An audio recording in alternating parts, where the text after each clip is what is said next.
ജീവിക്കണം, അത്രയും നമ്മൾ പറയുന്നുള്ളൂ. നമുക്ക് ബോംബ് പൊട്ടി മരിക്കാൻ ആഗ്രഹമില്ല.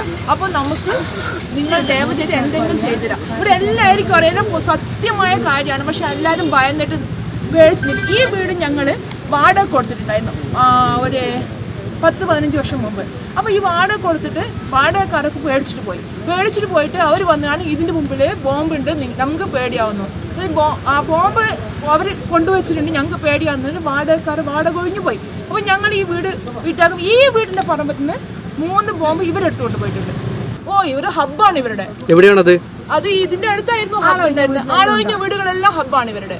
ആരുടെ? ഈ പാർട്ടിക്കാർ? ആ പാർട്ടിക്കാരുടെ ഹബ്ബാണ്. ഇനിയിപ്പോ ഇവര് പറഞ്ഞത് കാരണം ഇപ്പൊ ഞങ്ങളുടെ വീട്ടിൽ പോകുമ്പോ ഇതാരും പേടിക്കണ എന്തുകൊണ്ടാന്ന് വെച്ച് കഴിഞ്ഞാല് ആര് പറഞ്ഞോ അവരുടെ വീട് ബോംബെറിഞ്ഞു നശിപ്പിക്കും. പിന്നെ ഞങ്ങൾ ഇവിടെ ജീവിക്കാൻ അനുവദിക്കില്ല. ശരി, ഞങ്ങളെ ജീവിക്കാൻ അനുവദിച്ചിട്ടും ശരി, ഞാൻ പറയുന്നത് എനിക്ക് വേണ്ടിയല്ല, ഈ നാട്ടിലെ എല്ലാ ആൾക്കാർക്കും വേണ്ടിയാണ്.